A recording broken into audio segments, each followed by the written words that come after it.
Hello. I want to take a moment to acquaint you with how you can navigate Paletton.com to assist you in teaching the topic of color if you're in the visual literacy course. You'll see that the screen is split in two. The left side shows a color wheel that happens to be RGB. You could specifically choose a color of interest by entering its hexadecimal code and clicking OK. You could also take your viewing circle, hold down your left mouse button, and then drag the circle, and you'll see it changes. Alternatively, you could just click anywhere within the color wheel.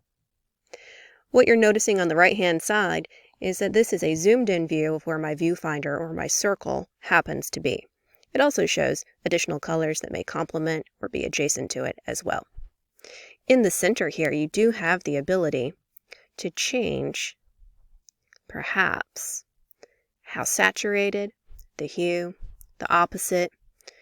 You have a few options here. You can go for pastels, you can go for intensity, you can look at saturation.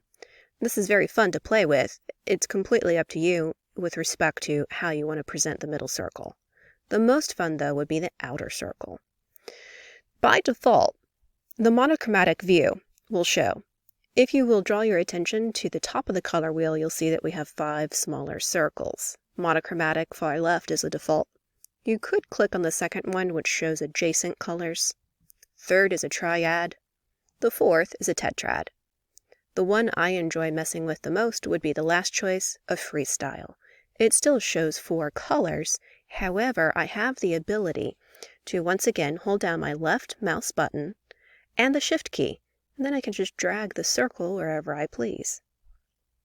That way I can choose 4 colors of my liking, and it wouldn't be restricted to opposite sides of the color wheel or anything along those lines. That's fun. Now at the bottom of the color wheel, you'll see that we are on colors. We also have the option to do presets. If you click on presets, you'll see that you already have from shiny and bright and pastels and pales all the way down to a gray scale. So you could just leave it here. You could change the colors as well, and then come back to your presets. I'm going to stay with the color wheel itself. Now, on the right-hand side, you'll see we have the strip showing where the viewfinders currently are, then the zoomed-in view with the larger square. The larger square can absolutely help students understand how others engage or perceive color. And that's because in the lower right-hand corner, you have the ability to run a vision simulation overlay.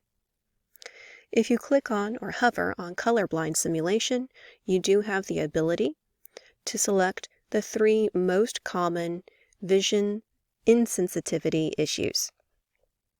I'll choose the one that happens to affect the greatest number of our population. Now the zoomed-in view is the vision overlay, while the top strip shows what someone who is not colorblind would perceive. Here's where the fun begins. I can come back to my color wheel, and as I drag the circles around, you'll see I'm in green. But for someone with the particular vision issue that I have an overlay set to right now, the green and the yellow, they're hard to distinguish. And that's with me being in an orange as well. I could pull the orange down more into the yellow, pull the green more toward the yellow, and then you'll see over here on the right-hand side that they're almost indistinguishable. You'll also see that as we move what we would perceive as pink, if we did not have any color hue discrimination issues, if we move that into the purple, it quickly turns into a blue, which means that the ability to distinguish between purples, blues, and cyans becomes more difficult as well. You could continue to play with the other overlays. You can even see what happens if someone has a complete and total color blind hue discrimination hurdle that they must work with, in which case you can see how it's very difficult to discern what someone was supposed to impart or visually communicate through their choice of colors. I hope this helps you teach color in visual literacy just that much easier. There's also additional resources in the Canvas module that may help you use Paletton in your class.